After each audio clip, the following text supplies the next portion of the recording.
prazer estar nessa casa, que é a casa que eu vinha quando eu era adolescente. Tenho muito carinho. E hoje estou aqui falando um pouquinho da querida Joana de Ângeles, da minha tese, quando eu sempre falo que eu não sou uma psicóloga espírita, eu sou uma espírita que virou psicóloga, né? E desde que eu comecei a estudar psicologia, eu sempre estudei muito as obras da Joana de Ângeles e, como nada é por acaso, uma paciente perguntou por que eu não fazia, né, a pós em transpessoal, e eu falei, porque não existe. Ela, como não, né? Aí ela ligou para o lugar, me inscreveu, estava começando naquela semana, e eu fiquei assim, né? Fui lá e comecei a fazer o curso, e no primeiro dia de aula, a primeira atividade que eu fiz foi com uma médica, só que essa paciente tinha falado para mim, mas não fala que você é espírita, não mistura as coisas, né? Eu falei, tá bom. Aí fui lá e me emocionei muito no primeiro dia de aula, e aí eu fiz uma atividade com uma médica, ela falou, porque a Joana de Ângeles, eu falei, aqui a gente não pode falar da Joana de Ângeles para não misturar o espiritismo, né? Ela falou, eu acho que você está enganada, porque eu trabalho com o Pierre Weil, né? Eu sou médica dele, e o Pierre Weil é o precursor da psicologia transpessoal no Brasil. E ele me contava que, nos estudos, né, para iniciar o processo da transpessoal, a mentora do grupo era a Joana de Ângeles. Aí eu comecei a chorar convulsivamente, e no primeiro dia de aula eu decidi que eu ia fazer um link entre as duas transpessoais, né, a espírita e a científica, e aí foi aprovado pela doutora Vera Saldanha, e aí eu fiz e tive o prazer de entregar para o Divaldo, recebi um e-mail dele com palavras da Joana de Ângeles, e hoje eu vou apresentar um pouquinho desse trabalho para vocês. Tá? Então, para eu defender essa tese, eu precisei comprovar que a doutrina espírita ela era real. Né? Então, eu apresentei para eles as obras, né, de Kardec, e, para eu apresentar essas obras, que foram codificadas através dos espíritos em vários locais, eu precisei provar que a mediunidade ela era real. E aí eu encontrei, antes de eu falar, né, como eu provei a mediunidade, eu apresentei, né, um estudo da Joana de Ângeles, não sei se vocês sabem, de todas as encarnações dela. Então, a primeira encarnação dela foi como Joana de Cusa, na época de Jesus. Ela foi uma das seguidoras de Jesus, e, desde aquela época, ela queria seguir, só que, naquela época, ela era casada, tinha um filho, que alguns dizem que é o primo do Divaldo, o Nilson, e outros dizem que o Divaldo também foi filho dela. Há uma controvérsia aí. E aí ela falou que queria seguir Jesus, e Jesus falou, você vai poder me seguir, mas, neste momento, você tem que continuar aonde você está. Porque, muitas vezes, a gente acha que cuidar do nosso lar, da nossa família, não é importante. E ele falou que não, que ali, naquele momento, a missão dela era junto à família, que ela continuasse com o marido, cuidasse dos filhos e seguisse, que, no momento oportuno, ela continuaria o trabalho junto a ele. Aí ela veio como irmã Clara, na época de Francisco de Assis.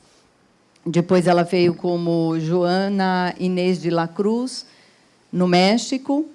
E, por último, ela veio na Bahia, né, que é a sua maior ligação, e ela era responsável pelo convento da Lapa, quando teve a invasão, né, das tropas portuguesas. Ela ficou na frente do convento e falou que eles só entrariam sob o cadáver dela, e eles a mataram na porta do convento. E daí em diante ela foi para a espiritualidade, e ela estudou na espiritualidade mais de 50 anos a psicologia, para poder iniciar essas obras, que são compostas de... eu estou pulando tudo aqui, peraí, essas daqui. São 36 obras hoje no total de psicologia transpessoal, que estuda todos os precursores, né, todos os psicólogos, que foi psicografada pelo Divaldo, e as quais eu usei no livro para comprovar, né, que a psicologia espírita ela tem um embasamento na científica também. E, para provar a mediunidade, eu peguei um trabalho, uma tese do Júlio Pérez, que é filho, né, da nossa querida... Esqueci o nome dela? Maria Júlia Pérez, obrigada. E do Ney Pietro Pérez, né, que escreveu o Manual Espírita. E ele foi nos Estados Unidos, numa universidade, ele levou 10 médiuns da federação, e aí eles monitoraram o cérebro desses médiuns enquanto eles estavam psicografando e enquanto eles escreviam normalmente. E assim ele pôde comprovar que, mediunicamente, nós usamos uma parte do cérebro que não é a mesma usada quando nós escrevemos por conta própria. E, através desse estudo, ele pôde comprovar a mediunidade, e a tese dele foi aprovada pela USP, né, uma das universidades mais tradicionais, com maior dificuldade para aprovar tudo o que se estuda referente à espiritualidade. E, através dessa tese, ele ficou 4 anos defendendo na USP, mas eles aceitaram. E, através disso, que iniciou todo esse trabalho da psicologia junto à espiritualidade. E, hoje, eles comandam, né, um departamento de psiquiatria da USP, chamado ProSer, que é dentro do HC, onde eles apresentam, eles dão passes, trabalham com mandalas, com reiki, com vários tipos de espiritualidade, não só a doutrina espírita, fazendo pesquisa para os pacientes, para grupos de pacientes que se submetem, né, a essas ditas alternativas, né, medicina alternativa, e aqueles grupos que não têm fé religiosa e que não acreditam e acabam fazendo o tratamento sem isso. E eles têm um índice altíssimo da importância da fé na nossa vida, principalmente nesses processos de cura. Tá? Bom, aqui é uma definição, né, da Joana de Ângeles, que o senhor Walter, é isso? Ele já fez uma preleção para mim do que eu ia falar, então não preciso ler, né, porque ele colocou parte de 2 slides meus na leitura que ele fez, e, realmente, a Joana de Ângeles, ela defende, né, essa 4ª força, que, por sinal, ela iniciou em 2000, e, em 2008, foi quando foi lançada a psicologia transpessoal, foi a primeira aparição, né, da psicologia transpessoal, e as 2 definições são muito parecidas. Então, ela já estava lá, intuindo aquela equipe a trabalhar nesse sentido. Eu não vou ler, que fica, porque, como é científico, né, para vocês não tem muito interesse. E aí eu usei esse livro, a doutora Vera Saldanha é a responsável pela psicologia transpessoal aqui no Brasil, e ela... Então, eu fiz o link dessas obras com a obra dela, que é a principal obra da psicologia transpessoal hoje. E eu inicio, né, o trabalho falando desses precursores da psicologia como um todo, mas que auxiliaram muito essa iniciação da 4ª força. A primeira força, ela começou com Freud, mas o Freud, ele era um psiquiatra, então o Freud, ele focava na doença. Ele trabalhava em cima das neuroses dos pacientes, porque era o alvo dele. Quando Jung começa a trabalhar com Freud, depois de um tempo, ele começa a perceber que, além da doença, tinha algo mais importante que ele podia trabalhar. E o Jung, hoje nós sabemos, ele era médium, né? Todos nós somos médiums, alguns intuitivos, né? Outros uma mediunidade mais forte. E o Jung, ele tinha essa mediunidade intuitiva, então toda a sua obra veio através dessa mediunidade. E ele começou a perceber que a religião era muito importante nos tratamentos desses pacientes. Foi quando ele discordou de Freud e eles acabaram rompendo.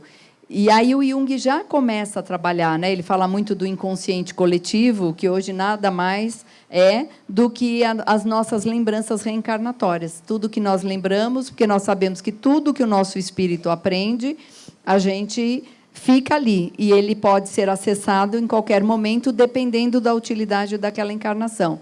E o Jung dizia que isso se chamava inconsciente coletivo. Depois vieram vários...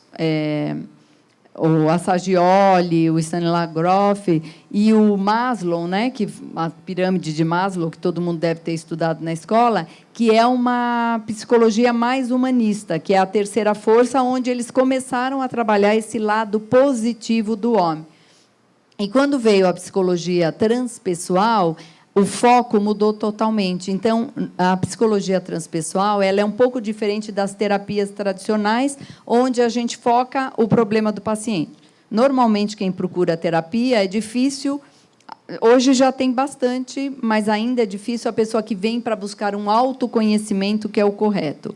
Normalmente, a pessoa vem com uma queixa inicial, com algum problema. Só que a gente não foca diretamente nesse problema, a gente foca na parte melhor do paciente, na parte saudável. Então, a gente vai fortalecer essa parte boa, e, em cima desse melhor do paciente, é que nós vamos trabalhar junto com ele essa parte que está fragilizada, que normalmente é o motivo da queixa que eles trazem.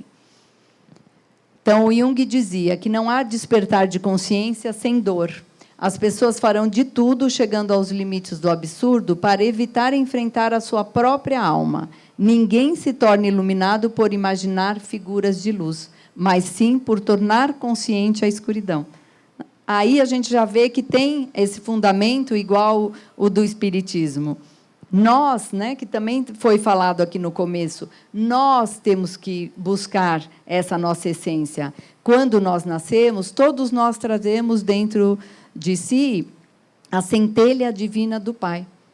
E para que a gente vem com essa centelha? Para desenvolver as nossas virtudes e ir melhorando as nossas imperfeições. Não é esse o processo da tal da reforma íntima que a gente tanto ouve falar, né, na doutrina? Então, essa centelha divina é que tem que ser atuada e melhorada para que a gente possa evoluir.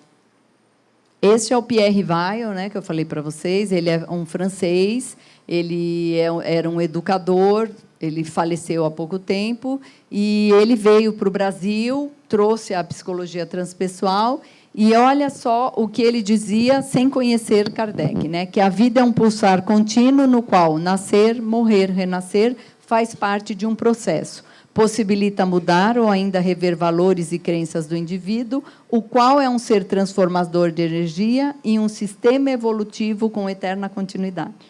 Nada mais é do que a própria reencarnação, né? O que está uma parte na lápide de Kardec.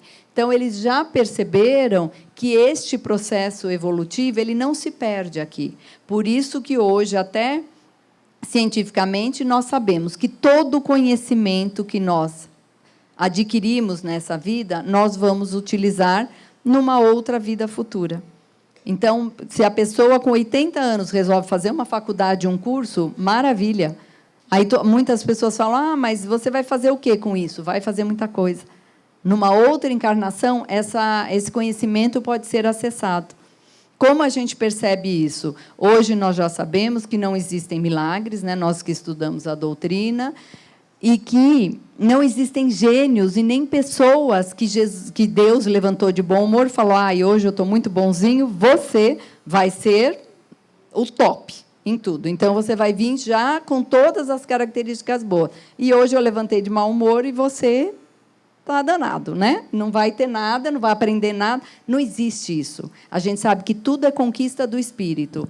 Então, o que acontece? Quando alguém senta no piano e começa a tocar, todo mundo fala, é um gênio, a criança é um gênio. Ela não é um gênio. Em algum momento, em alguma vida, ela teve aquele conhecimento do piano. Ela era uma pessoa que tocava muito bem. Quando ela entra em contato com o instrumento, se é necessidade daquela encarnação, o espírito acessa aquele conhecimento e ali é utilizado. É a mesma coisa com idiomas, né? Quantas pessoas aqui têm facilidade? Começa a escutar o inglês e desenrola a língua e fala. Eu sempre brinco, né, que na psicologia a gente diz que tem um hemisfério, né, que é o da criatividade para aprender idioma, e o outro é a pessoa mais, né, na caixinha.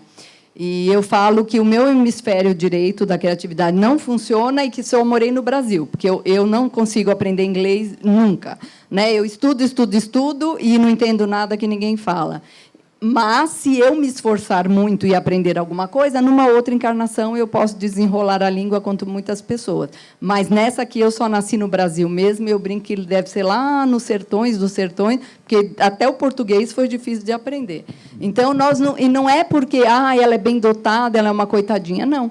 Nós temos muitas potencialidades, mas cada um vai ser desenvolvido de acordo com a necessidade do momento.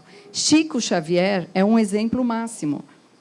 Como é que ele podia, mediunicamente, transcrever aquelas obras maravilhosas, científicas, se ele não tivesse todo o conhecimento no seu cérebro? É que, naquele momento, naquela encarnação, para a tarefa que ele cumpriu, aquele conhecimento foi ali fechadinho, porque ele não poderia demonstrar todo o seu conhecimento, porque, senão, a mediunidade não ia ser comprovada.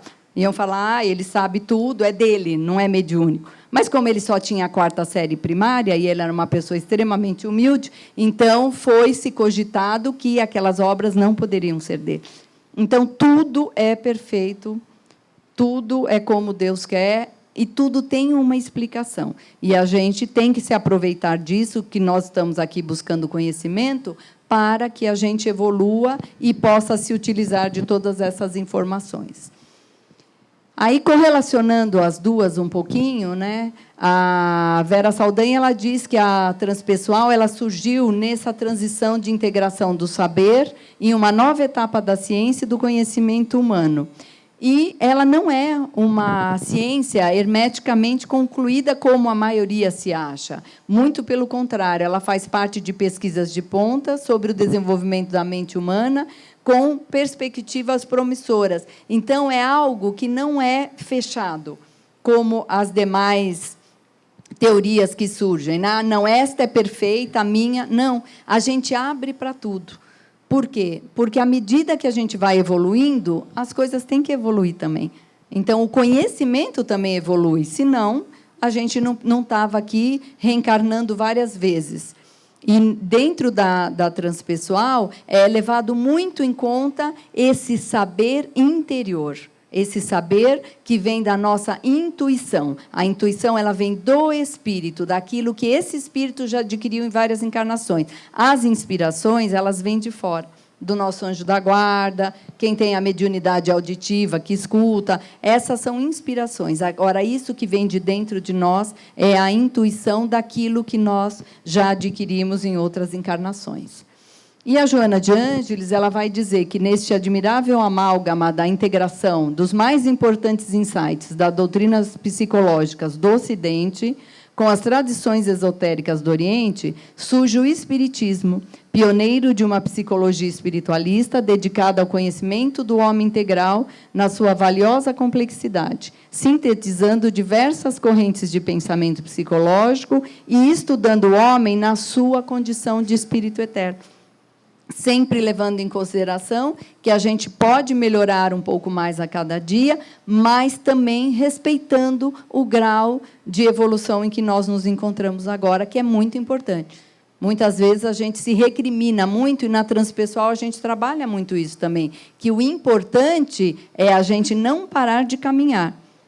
Mas o que a gente era, ou se nós ainda estamos num grau mais atrasado de evolução, não tem problema. Para isso que nós estamos todos juntos, né?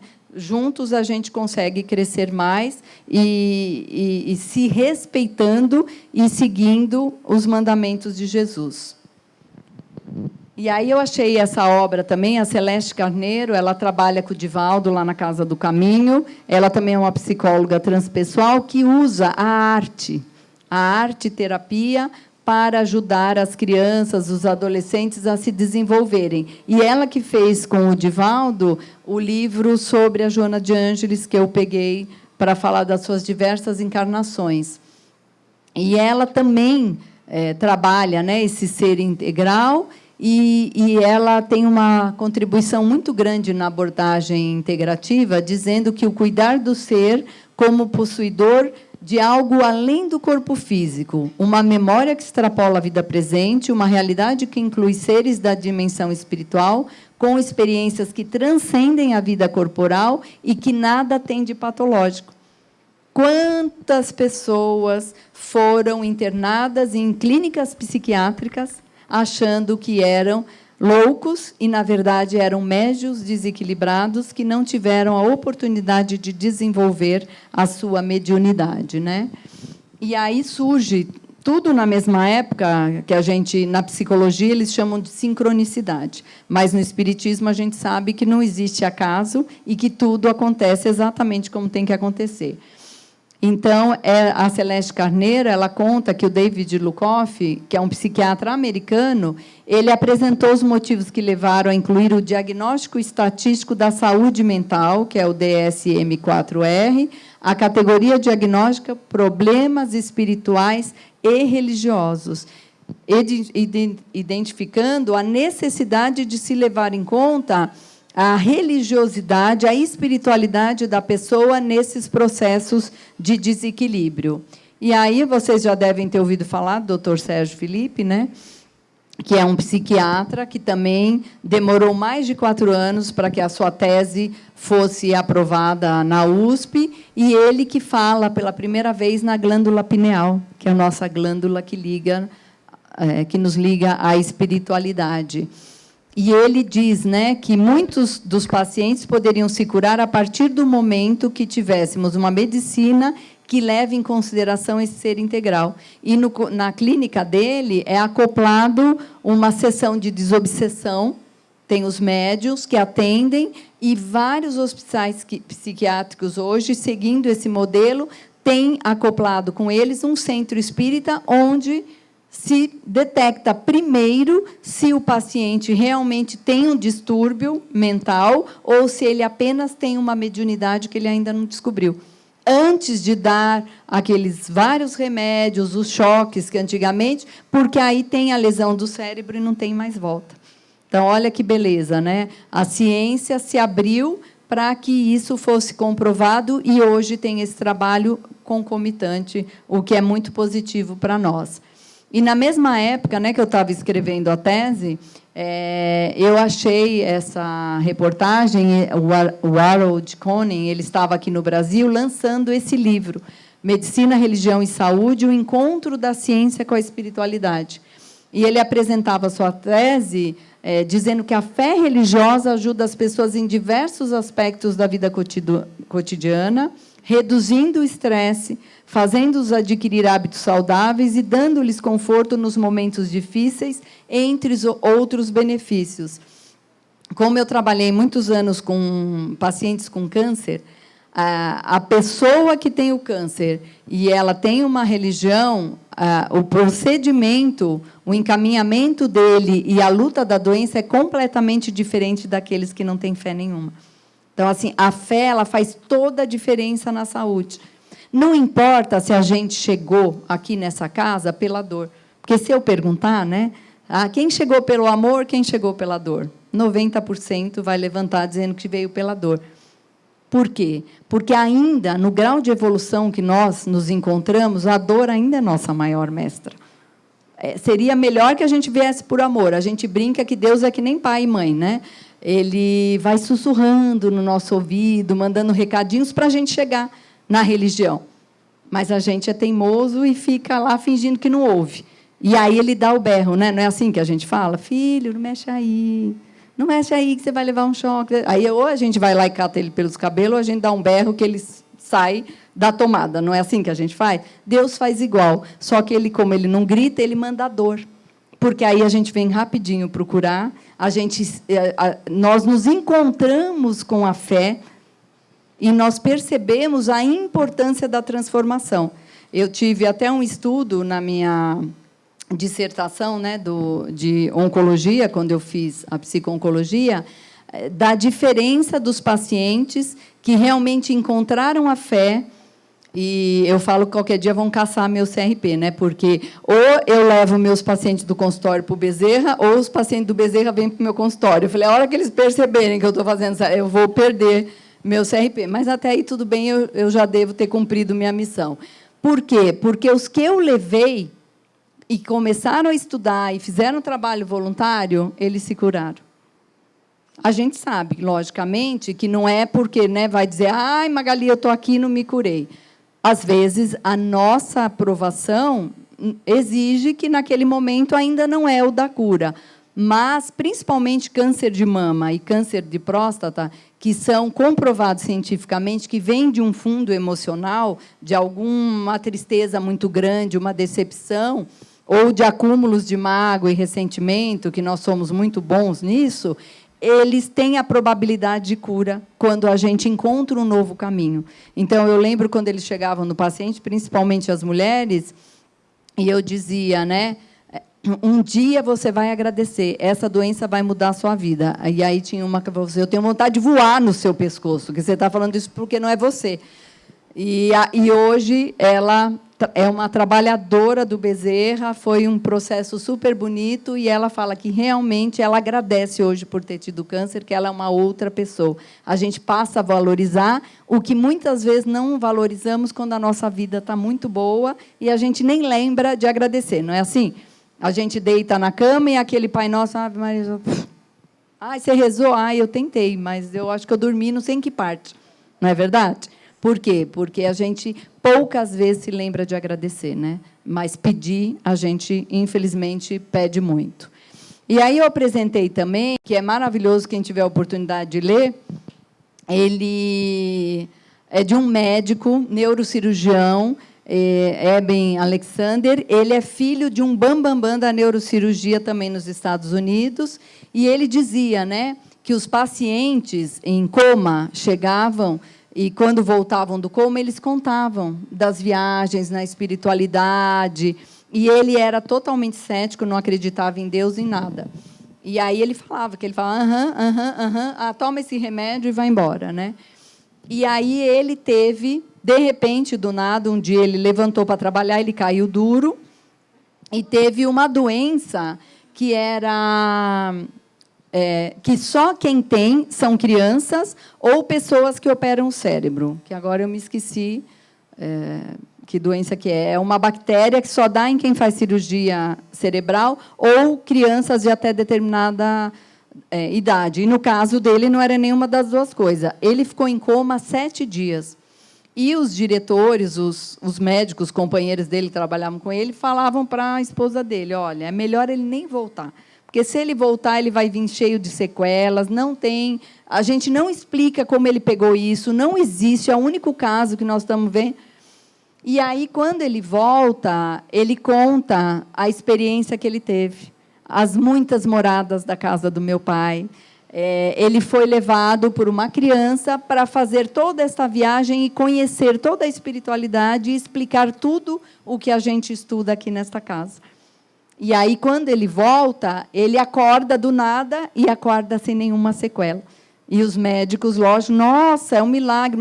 E aí ele contava, gente, tudo que os pacientes falavam é verdade, tem o túnel de luz, tem isso, isso. E os amigos dele falavam o quê? Também não queriam acreditar. Só que ele falou, não, se aconteceu isso comigo, eu quero escrever, eu quero contar para as pessoas, porque eu não vivi isso por acaso. E aí ele descobre, no final, que a menina que o levou para essa viagem, né, a criança que veio buscá-lo e ficou com ele 7 dias, e uma coisa muito importante, gente, ele sentia e sabia quem estava rezando por ele. E ele foi agradecer a cada pessoa. Nossa, eu lembro quando você estava do meu lado e rezava, que a gente fala, né, nos processos de coma, de conversar com o paciente, rezar, agradecer, dizer que ama. Reconcilia-te com o teu adversário enquanto está a caminho. É muito importante. E aí ele lembra, ele trazia tudo lucidamente. E aí ele falou, eu fiz essa viagem com uma menina assim, assim, assim. E ele era adotado. E, como todo mundo achava que ele ia morrer, avisaram a família biológica dele. Quando a família biológica chegou e contaram, né, e ele contou como foi, a mãe mostrou uma foto, falou, foi essa criança? Ele, nossa, é essa criança, é a sua irmã que morreu com 8 anos de idade. Então, o espírito da irmã veio buscá-lo. E, desde então, ele trava uma luta contra a ciência, comprovando, né, que as experiências de quase morte, as EQMs, são reais, que a espiritualidade existe e que existem muitas moradas na casa do nosso Pai. E aí, eu resolvi desenvolver uma psicologia do amor, né? Essa terapia do amor. dessa coisa de parar de ser eu e o cliente, né, aquela coisa muito distante, porque o amor é que vai transformar aquele espírito, que vai ajudar para que ele encontre um novo caminho. E a Joana de Ângeles, ela fala muito nesse amor. E a Vera Saldanha, ela também desenvolve muitas reflexões sobre o amor, dizendo, né, que, dado que mostra, à medida que esse sentimento vai se tornando cada vez mais presente no indivíduo, deixa de ser simplesmente um sentimento ou emoção e se torna um estado de consciência, por sinal, um dos mais elevados. E esse estado traz ao indivíduo uma compreensão evolutiva de suas ações no mundo e promove uma mudança de postura para melhor, mesmo que seja numa escala pequena. Então, a gente trabalha muito com este lado amoroso, com esse lado saudável que o paciente traz. E a Joana de Ângeles, ela diz, né, que a contribuição psicoterapêutica do amor é de inexcedível resultado por direcionar-se ao si profundo, restabelecendo o interesse do paciente pelos objetivos saudáveis da vida, de qual se dissociara. Para ela, o amor é o antídoto de todas as doenças modernas, decorrente da perda de si, porque a alma da vida, movimentando o universo e humanizando o princípio inteligente no processo de conquista da plenitude do ser.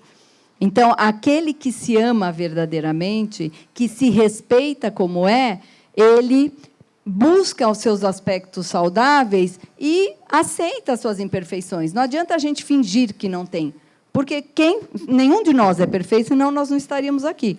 Não é verdade? Eu falo que a única coisa que eu não gostei de me tornar verdadeiramente espírita, que quando eu frequentava, por sinal, essa casa, que eu era pseudo-espírita, eu só comprava os livros da Zíbia, né? Eu ia lá na livraria, toda semana eu comprava um da Zíbia, lia, e achava que era a minha última encarnação. Falei, gente, eu sou tão boa, eu não tenho nenhum defeito, né? Eu faço bem, eu venho na casa tomar passe, assistir as palestras. Gente, eu sou um amor de pessoa, né?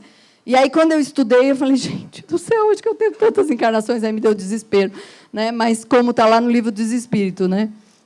Quanto mais se é dado, mais será cobrado. Então, a gente mesma, aí eu descobri que essa cobrança é nossa com nós mesmos. Quanto mais a gente aprende, mais a gente percebe o quanto a gente ainda tem que evoluir.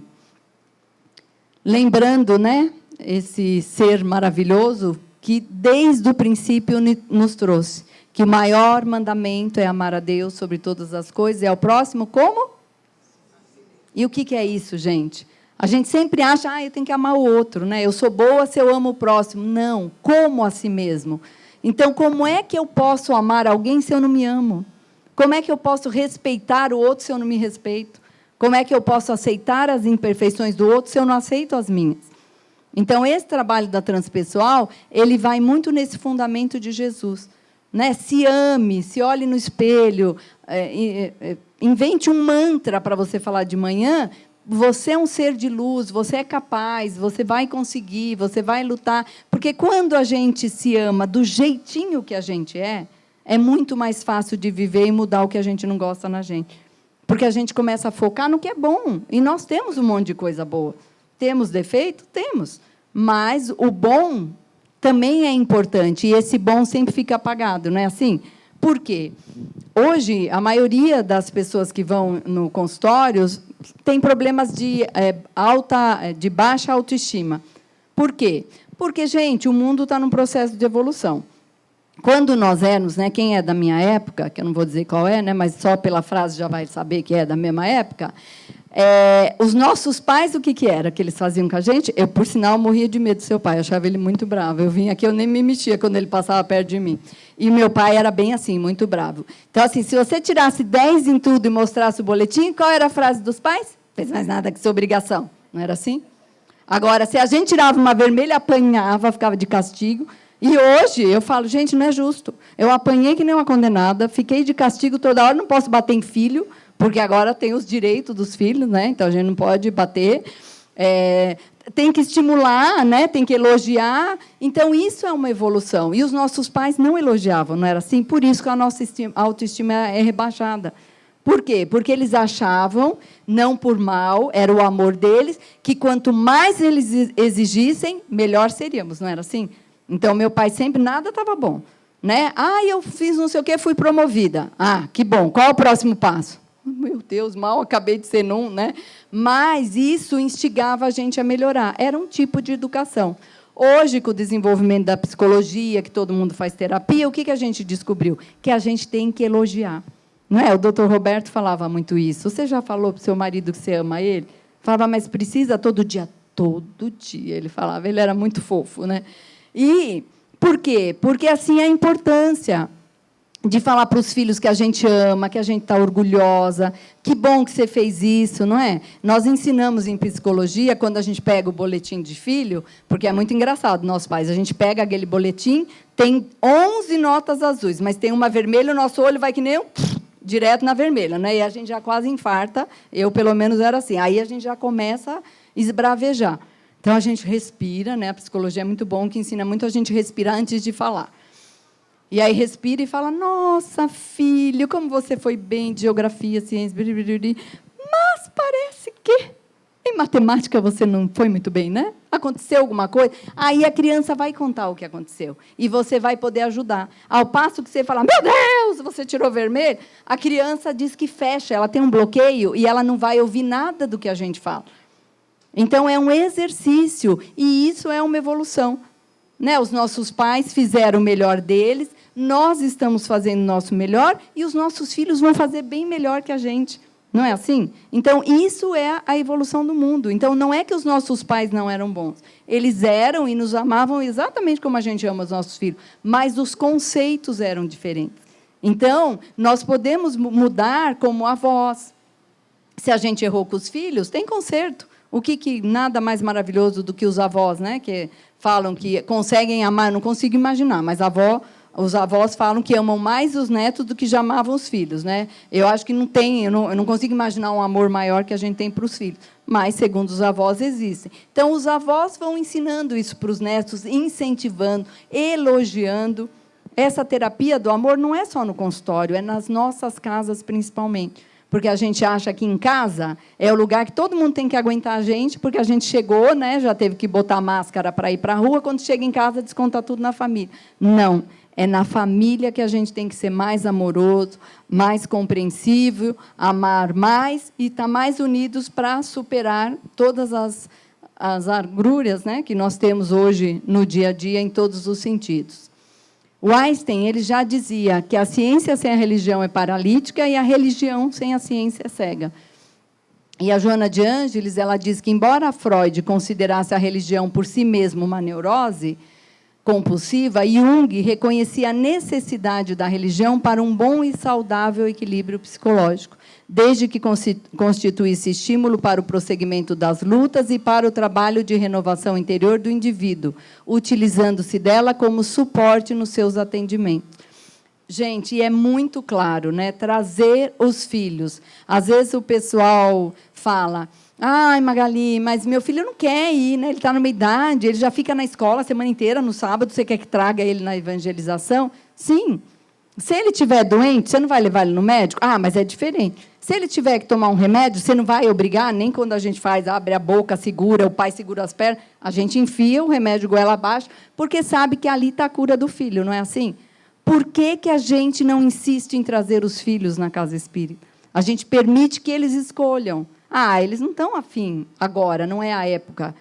Eu vejo nitidamente, que eu trabalho muito com adolescente, a diferença dos adolescentes que têm religião e os adolescentes que não têm, mesmo que os pais tenham. Né? A coisa do rezar, do ensinar, do evangelho no lar. É muito engraçado, né? Eu sempre conto, eu sempre fui muito carola, eu sempre gostei de religião, estudei várias religiões e escolhi a minha, que é a doutrina espírita. Mas eu sempre rezei muito, sempre gostei de ler muito. Então, eu sempre quis esse hábito com os meus filhos. A gente sai de casa, vai rezando no carro, quando eu levava para a escola, né? E é bom dia, sol, bom dia, Pai do céu, né? Bom dia, Jesus. E aí ia lá, segundo eles hoje, que são adolescentes, aquela ladainha. Mas eu fazia. E hoje eles falam que, às vezes, eles não querem, mas que eles ficam escutando a minha voz e eles rezam de sair de casa, porque agora eles dirigem. Né? Estão ali, mas por quê? Criam hábito. O evangelho no lar é a mesma coisa. Senta ali para fazer, eles bufam, fazem cara feia, ai, de novo, tá, mas fazem. Às vezes, eu chego do consultório, às vezes atrasa tudo, eu não consigo chegar na hora do evangelho. É muito engraçado. Meu evangelho é de terça às 9h15 da noite. Às vezes eu chego em casa às 9h20, aí eu falo, mas vocês esqueceram do evangelho? Não, nós já fizemos. Falei, como assim fizeram? Não passou nem 5 minutos. Mãe, eu falei para os espíritos, vaza, porque minha mãe não está aqui com aquela ladainha. Nós vamos fazer uma prece rapidinha, vocês estão liberados hoje, vai embora antes que ela chegue. Eu falei, eu não acredito que vocês falaram isso. Aí meu marido, eu não falei nada, eu só estava sentado na... E a minha filha, eu também não, mas o Guilherme falou, eu falei amém. Mas fazem.